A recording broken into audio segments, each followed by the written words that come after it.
Google has another AI tool. This one's called Learn About.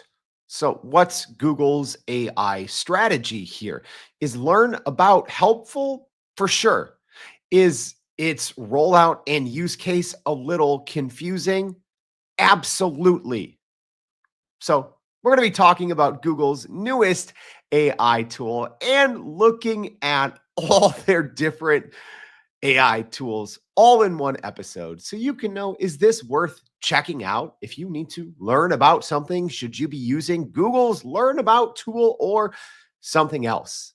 All right, I'm excited for today's episode. I hope you are too. What's going on, y'all? My name is Jordan Wilson. I'm the host of Everyday AI, and this thing is for you. It is your daily live stream, podcast, and free daily newsletter helping everyday people learn and leverage generative AI to grow your company and your career. Is that you? Are you trying to grow your company and grow your career, but can't keep up with generative AI?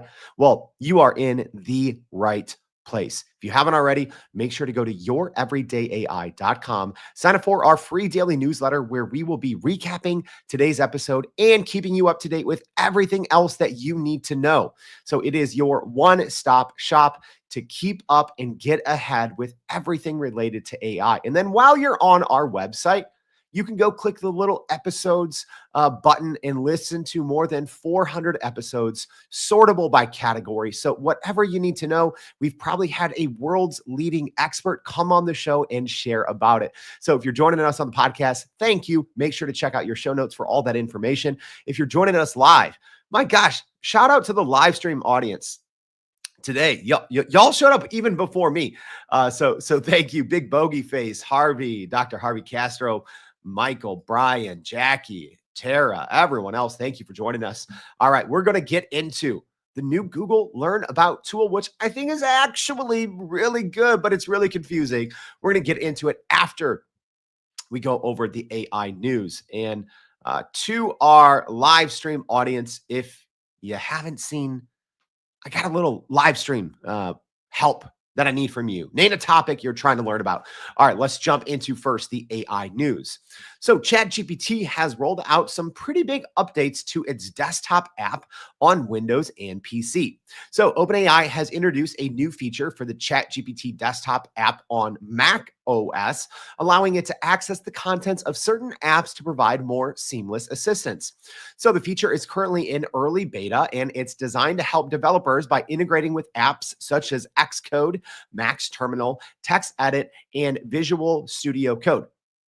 So OpenAI has made also the ChatGPT 4 app on Windows available to all users, including those without a subscription, expanding access beyond the previous limitation to premium users to now free users as well. So Windows users, if you want, even if you have a free plan, you can go download the app from the Microsoft Store with compatibility for Windows 10 versions and higher.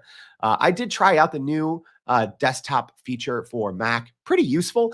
Essentially, it allows it to, without having to click around a lot, it allows it to read information from your files. Can't write to them just yet, but that could be coming.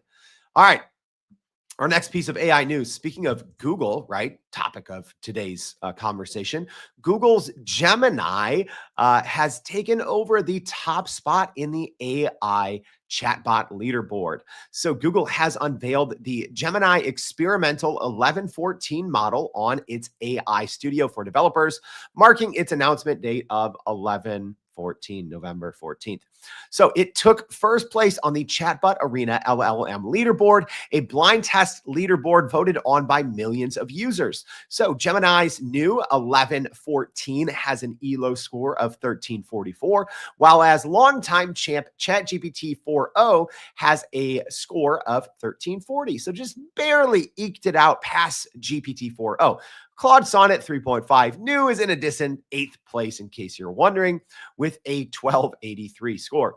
So this new model from Google is accessible in the preview section via the model selector inside of Google's AI Studio, and it features a 32 K, so a 32,000 context token window, which is smaller compared to other Gemini models. So that one's interesting. Much smaller context window, but maybe this is a strategy for Google to have the top model compared to its other versions of Gemini that have between a 1 million and 2 million context window. So unlike its competitors, the Gemini experimental 1114 lacks search grounding capabilities, so not good, which might impact its performance in certain tasks. So despite these limitations, the model has excelled in reasoning tasks, although it takes longer to process problems. So again, if you go to the new, Gemini on the front end as a front end user on the chatbot, you're not going to find the model there. You're still running an older model. All right, our last piece of AI news for the day, Elon Musk's lawsuit against OpenAI now includes Microsoft alleging an AI monopoly. So Elon Musk has amended his original lawsuit against OpenAI, adding Microsoft as a defendant. So the lawsuit accuses Microsoft and OpenAI of being a de facto merger and engaging in anti-competitive practices, claiming they control nearly 70% of the generative AI market. So Musk alleges that OpenAI is attempting to quote unquote starve competitors out of AI talent by offering employees lavish compensation, with some reportedly earning up to $800,000.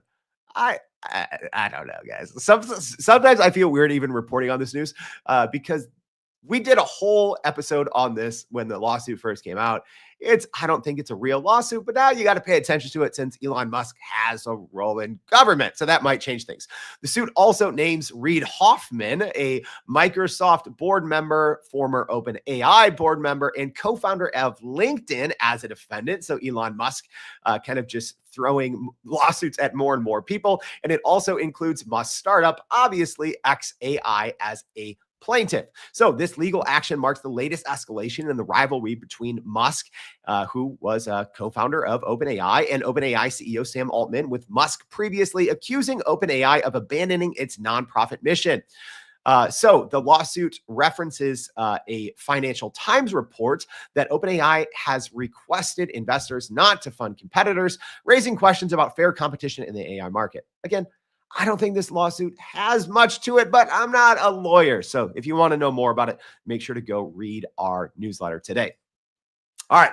And also, hey, anyone else out there, let me know if you're going to Microsoft Ignite next week in Chicago. I think the early launch day is Monday, but the keynote and everything actually kicks off on my birthday, November 19th. So if you're going to be there, let me know. Would love to meet up. All right, so let's get straight into it. What is Learn About from Google, and what the heck is it even about, right? So this is a brand new learning tool powered by AI released from Google. So let's go over some bullet points, y'all, and then at the very end, we're going to do a little live look and a live walkthrough of all of Google's new AI tools. So they have two very new ones, one kind of new one, and then Gemini. And we're going to take a look at all of them. So like I said, live stream audience, I'm going to be looking for examples of something you're trying to learn about. So if you didn't already get them in the comments, I'll ask for them again.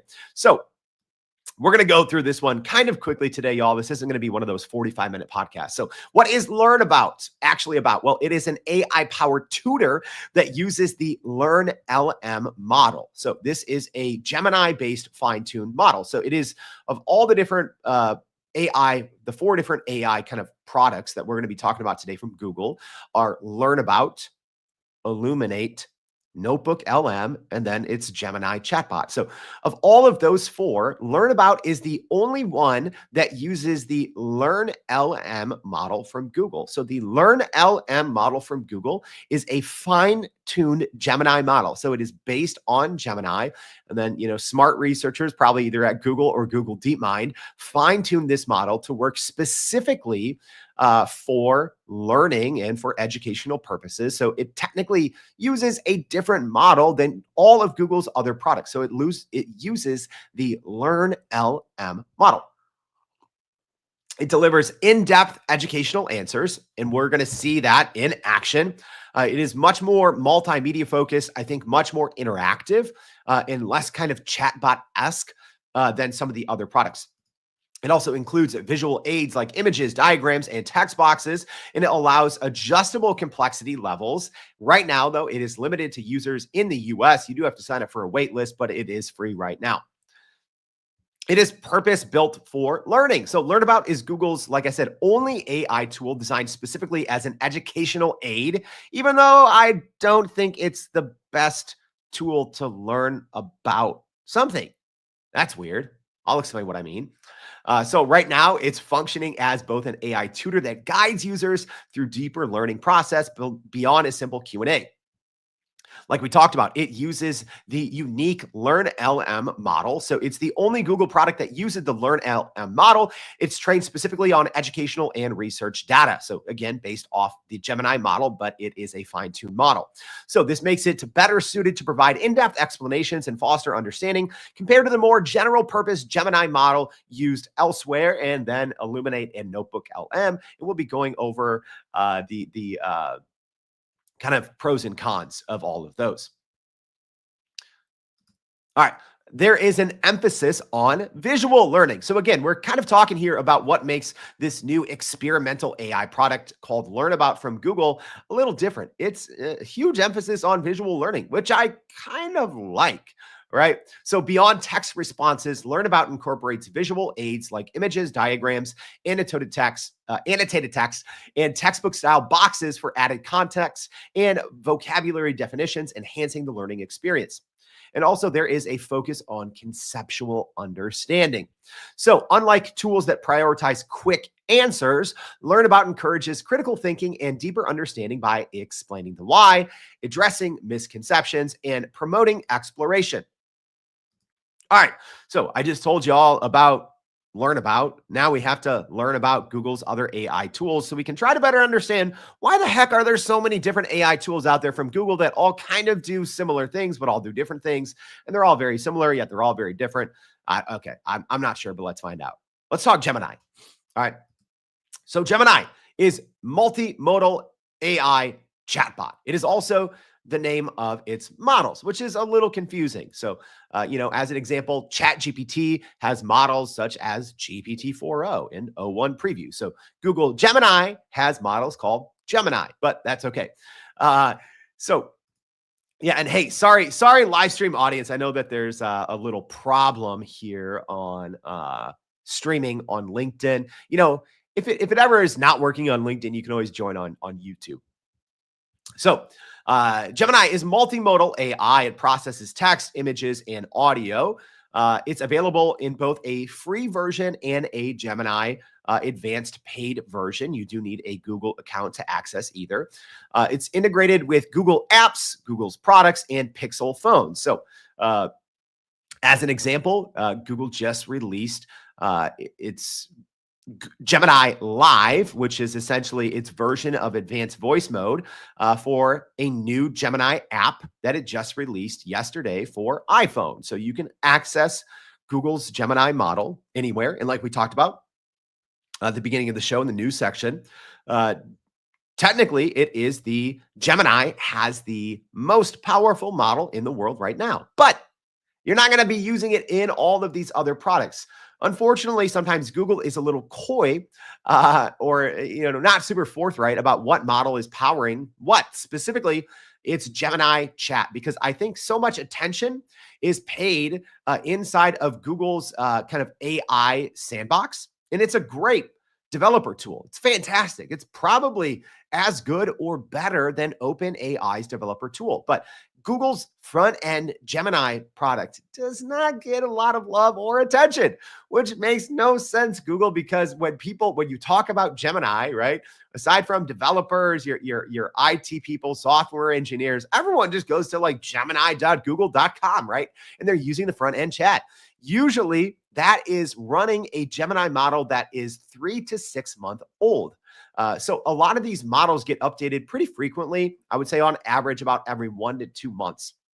Right. But you don't always hear about it. So as an example, GPT-4o has actually been updated, and now it's technically called GPT-4o latest. However, on Gemini, for whatever reason, maybe it's for cost, maybe it's for safety, I don't know, but Google is usually running a very old and outdated version of Gemini on its chatbot app. All right, so keep that in mind. And also, Gemini may occasionally provide unreliable or incorrect answers. Yeah, it's caused some headlines this week for some bad kind of advice that it gave a user. Kind of said, "Please die." Not good. All right. So that's Gemini. Gemini is essentially many things. It is both the name of models. It's available, as edge models for on device. It's available for developers on the backend studio, and it's also the name of its front end chatbot. All right, let's talk about NotebookLM. Woo! Hey, Brian says up to 5 LinkedIn phrases and counting. All right, cool. We're making records today, y'all. NotebookLM. If you haven't used NotebookLM, I've done probably, I think, 2 dedicated episodes on it here on this show. It is one of the best AI products I've ever used. I don't understand. Google Gemini's front-end chatbot is probably the worst AI tool, or one of the worst AI tools, at least from a major company that I've ever used. Yet NotebookLM is one of the best. NotebookLM is friggin' amazing. It is what the AI world needs. It is extremely powerful. It is a grounded, state-of-the-art model that has built-in retrieval augmented generation. It is free, and they're coming out with a version for businesses. It is mind-bogglingly good, and I can't believe it exists. But I can't believe the disparity between how good NotebookLM is, how useful it is, and how bad Gemini can be on the front end as a chatbot. Anyways, NotebookLM, if you don't know, you can upload your documents, notebooks, links, YouTube, MP3s. You can upload just about anything. And NotebookLM gobbles it all up so quickly, and it gives you essentially your own database to work with. So it answers questions based on your materials. It creates summaries, guides, and timelines from your sources, and it generates audio discussions based on your materials. Right now, it is free to use. They are rolling out a business version, so it will probably become a paid tool at some point, when you can share notebooks with those on your team. It is an amazing tool. Then let's talk about Illuminate. So Google just rolled out this new Illuminate tool after Google Notebook LM, but before Learn About. So kind of the order of these, right? So Google Gemini and its AI chatbot is obviously the original. That's the OG.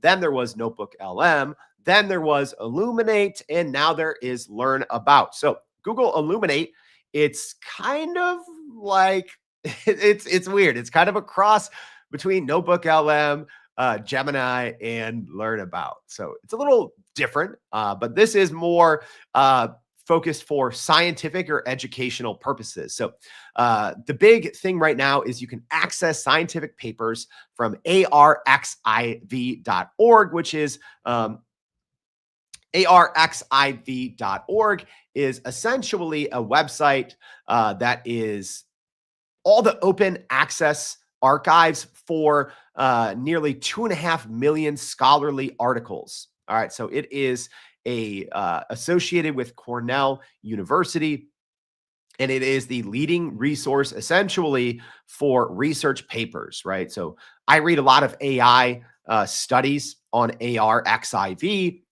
very great resource, but right now that's really the only thing that you can tap into, right? So yeah, there's 2.4 million scholarly articles, but Illuminate really just works with that and nothing else.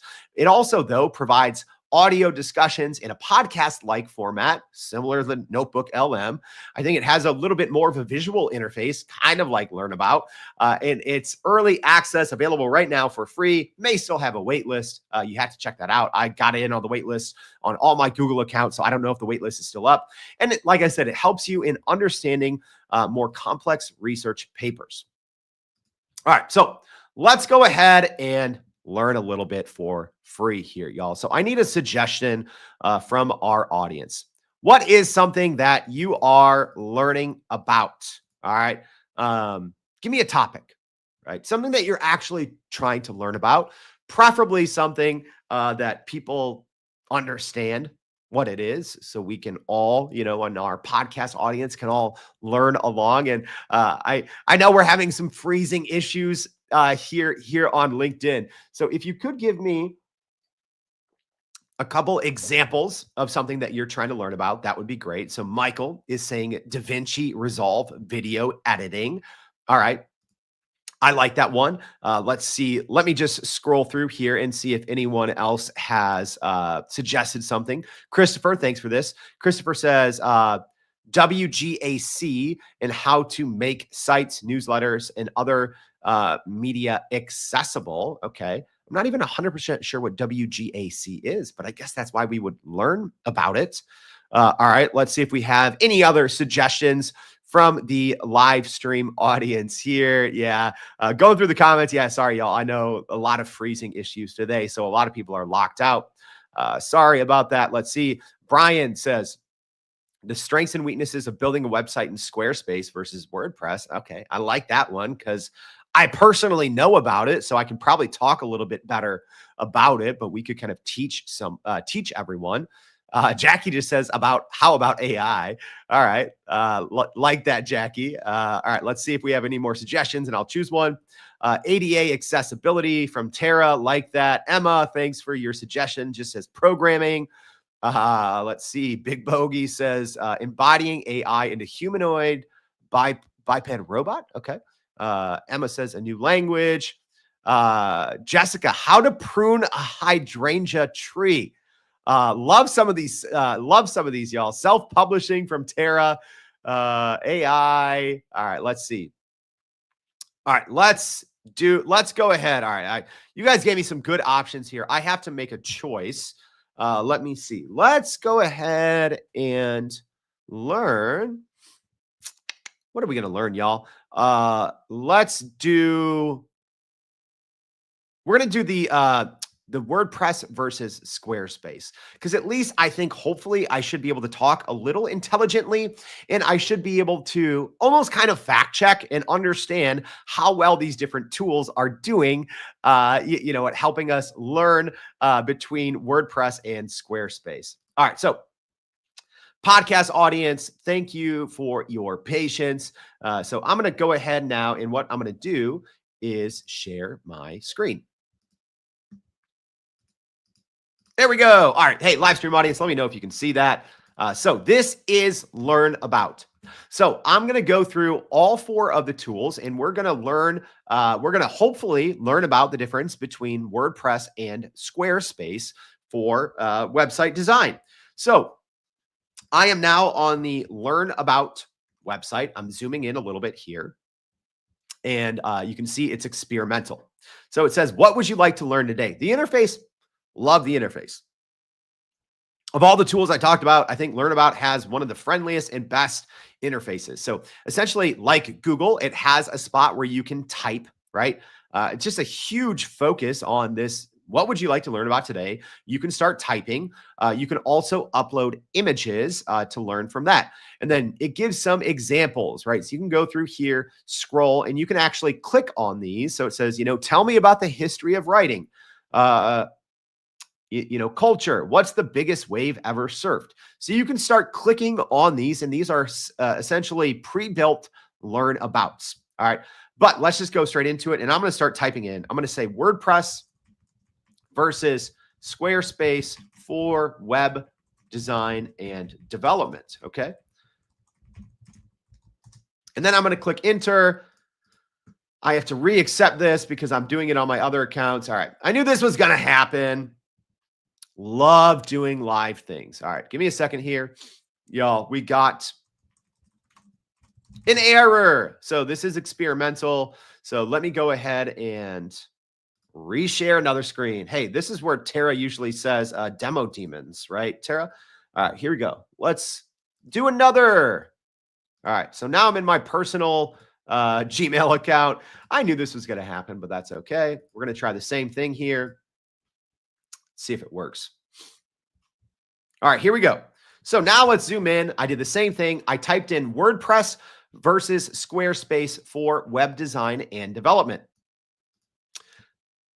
And you'll see right away, which I love, huge emphasis on visual learning. And I'm going to try to explain everything that's going on for my podcast audience. So when you start out, it does feel similar to kind of like a chatbot, right? You put your query in, and then it has this kind of familiar, like text message, like a DM on, social media, like an AI chatbot, right? Where you chat something and then you see something from, the smart AI on the other side. But this is where it gets completely different. And I'd like to describe, I like describing Learn About as almost a combination between Google's AI overview search and a traditional chatbot interface. So the interface is actually super clean. I love it. So here's what we have.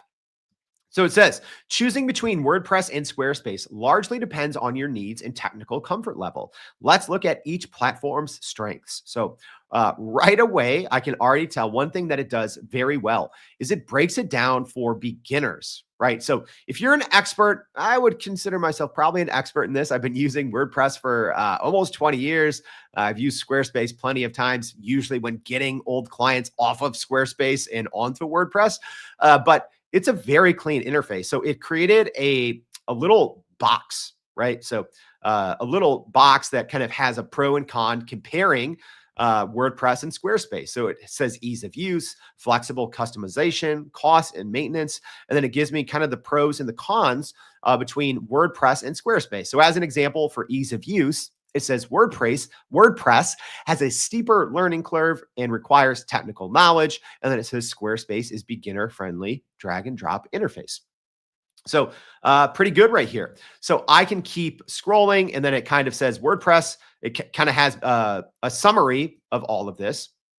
And I highlighted something here because highlighting is actually a big part of Learn About. So as an example, it says WordPress offers ultimate flexibility, but demands more technical knowledge. Squarespace is simpler, but may restrict your creative freedom. Consider your priorities. So let's just say, as an example, I want to learn more about some of these things. I can highlight it. So right now I'm highlighting in this chart maintenance, and it says WordPress requires manual updates and security management. And then it says Squarespace automatic updates and built-in security. Okay. So obviously when I try to highlight something, okay, so I guess I didn't know this. When you highlight something in a chart, you don't get this, the more options. So I'm going to go ahead and highlight something. Okay, so it's a little finicky there. So I also have a Chrome extension here that I'm going to try to disable because it was getting in the way. Let's see if we got rid of it. Kind of. Okay. So now I highlighted something and I get more options. So these are built-in Learn About options. Hopefully, live stream audience, you can see this. I know sometimes certain interfaces when I'm sharing my screen, you can't see.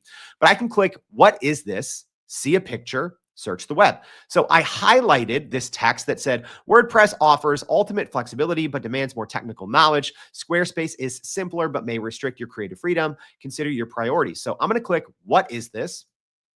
Okay. And then you'll see it's essentially a way to continue having conversation, keeping the context in mind, but not having to retype something out.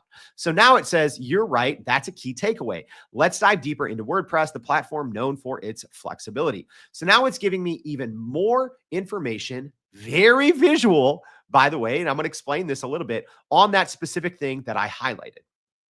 Okay, so let's go back up to the top. So again, it started by giving me this nice little kind of chart. Then it says why it matters. And so something I love about Learn About is it is a pleasure to work with, right? One thing that Google does not lack in is UI UX. I think Google has the best UI UX of any platform out there. I don't necessarily think it's close. Too bad its front end Gemini chatbot stinks. Sorry, I said it. It's not good. But what I love here is it has these well-designed, very intuitive text boxes, right? So it looks like someone literally built you a interactive web page on a specific topic that you're trying to learn about. And for people who are visual learners, like myself, this really helps. So it has these nice color-coded box that says why it matters, right? So now it's talking about why it matters on choosing the right platform. Now, I love this. It says, stop and think. It says, imagine you're opening a bakery. You need a website for online orders and showcasing your treats. Would WordPress or Squarespace be better suited for this scenario and why? And then it says, tap to reveal. So this is kind of cool. So I'm pretty sure I know what it's going to say when I click tap to reveal. It's going to say, you should use Squarespace because it's easier for beginners and there's a less technical learning curve. So I'm going to click tap to reveal.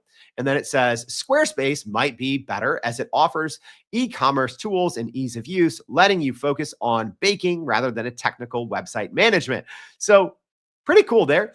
Also, I don't know if this is biased or not, but I think Google does have technically a partnership with Squarespace because Squarespace bought like Google domains. So, but that's technically true. So, I'm nitpicking here. All right. So then I can go down and it says explore related content. Okay. So now it's giving me, presumably this is the information. These websites are the information on where it pulled, or the sources of where it pulled this information from. So I can go through and scroll on these with my mouse, go left to right here, and look and read these articles if I want to, but I get headlines and I get quick summaries. Probably these are meta descriptions from these websites. Now I can go click simplify, go deeper, or get images. So again, I love that you can interact and learn about a topic without even having to type a lot. And then it also, in true Google fashion, gives you suggested questions that you can dive in even more. So again, you don't have to sit around and type, which I personally love. I think this is going to be big for mobile. I personally love learning on my phone. I hate typing on my phone. I have the world's fattest thumbs and the world's slowest typing ability on my iPhone. So I think this is great. So let's just do, as an example, I can click this go deeper button and then it puts everything down there at the bottom.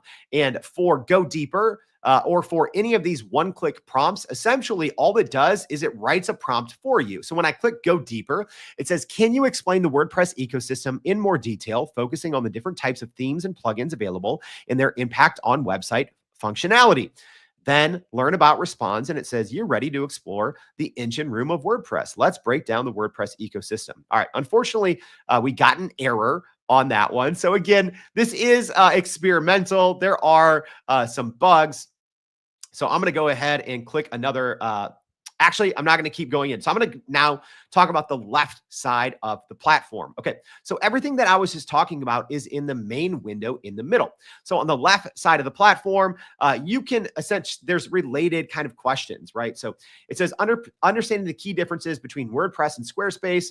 Then it says describe the advantages of platform of each advantages and disadvantages of each platform, explain which platform is best suited. So again, Google has all of this, all of this data, right? So when you normally search something on Google, you get people also ask. Sometimes you get little knowledge graph cards, you get related searches, all of these things, right?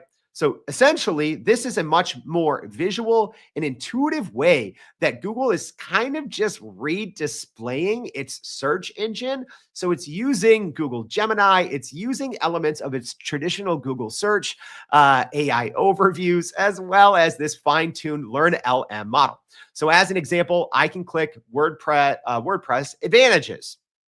And then it just says, what are the benefits of choosing WordPress for my website? So all of these little toggles that you can click, whether it's in the main center panel or the left sidebar, all it does is it, kind of reprompts learn about, and then you can go down and read. So here's what I love. Now it created an interactive list. All right. So again, very easy on the eyes, very easy to navigate, great to click around. So now it says, I have this thing that says flexibility, customization, open source and free. So this is almost like I'm using an LMS on the fly. It's being generated for me, right?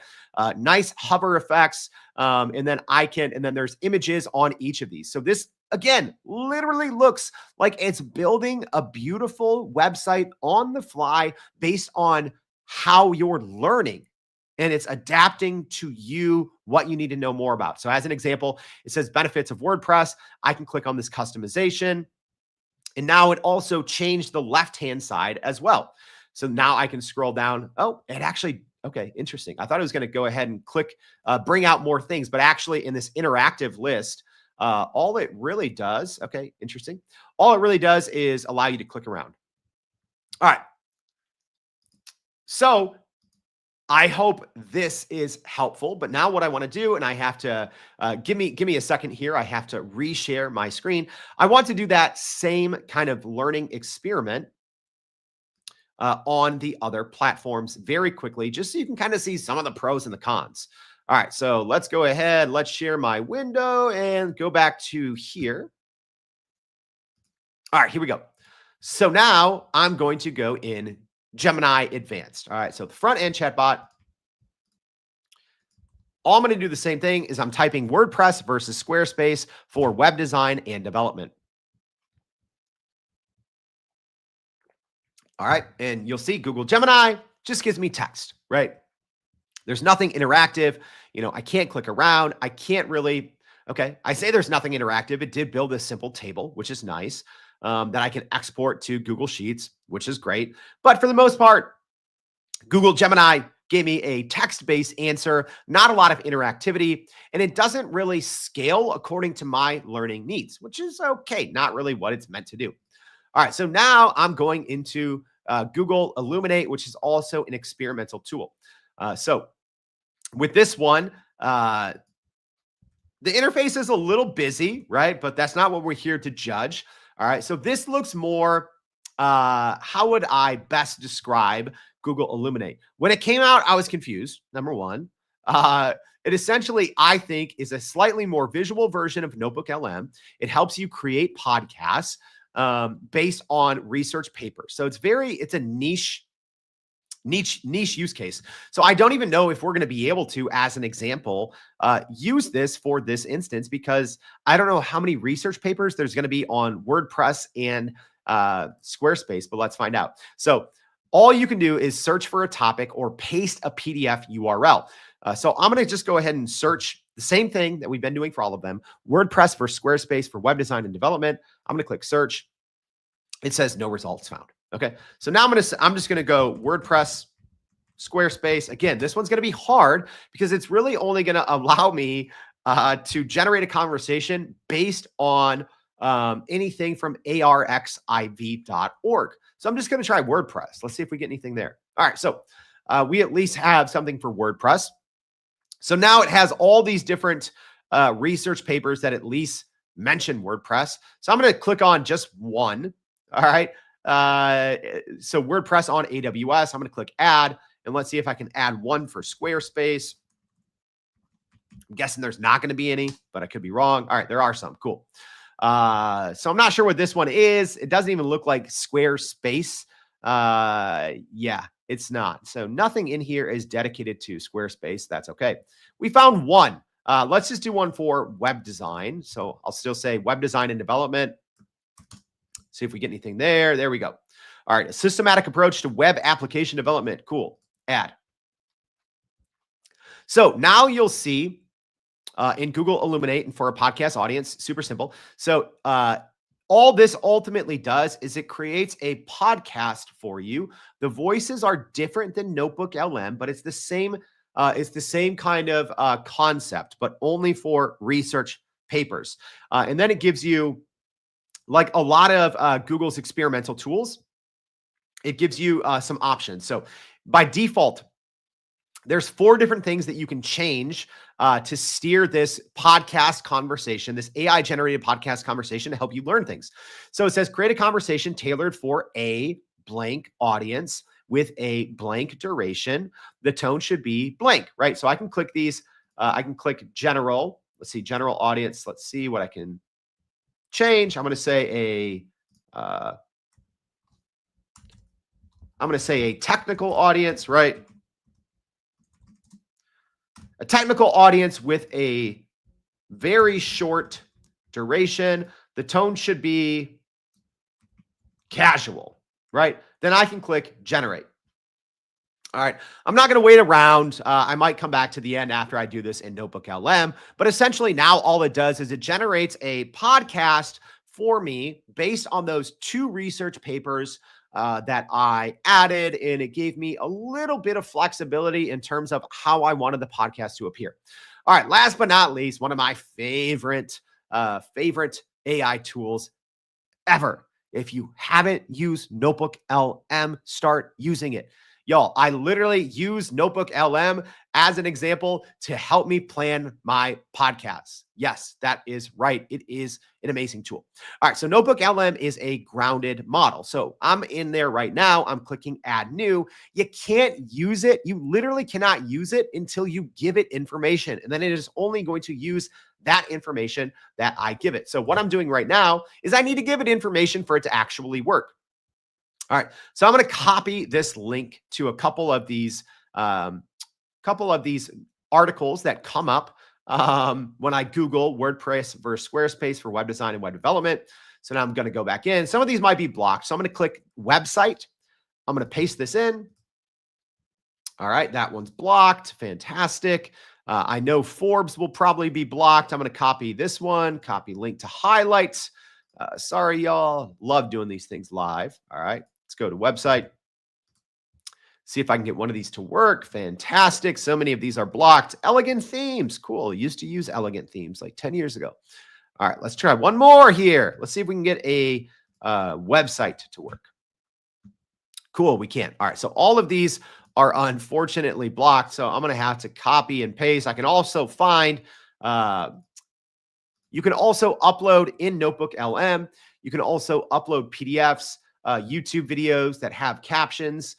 You can copy and paste content. If you have something in your Google Drive, you can add that in there. So now all I'm, you know what I'm actually going to do, y'all? I'm going to quickly copy and paste all of the text from the learn about. That's what I'm going to do. All right. Sorry, y'all. A lot of clicking around here. Getting lost. There we go. All right. So I'm going to go to copy text, and I just pasted all the text from the learn about. All right. So we just have it as an example.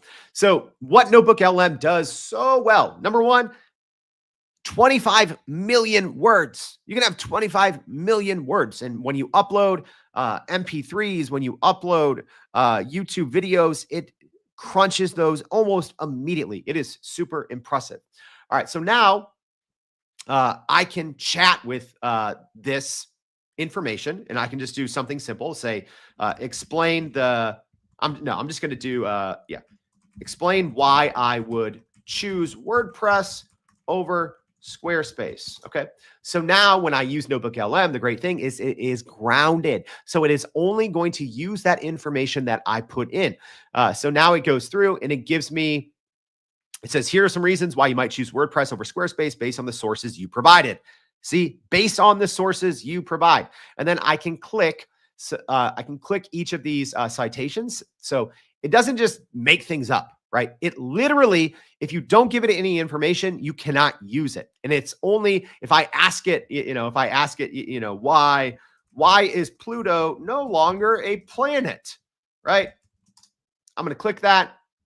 I'm going to ask that, and it says the sources provide focus on comparing and contrasting differences, right? It essentially doesn't answer. So it says, therefore, the sources cannot answer why Pluto is no longer considered a planet, right? So I can click on all these different citations, and it's going to take me to that exact spot of the information that I uploaded.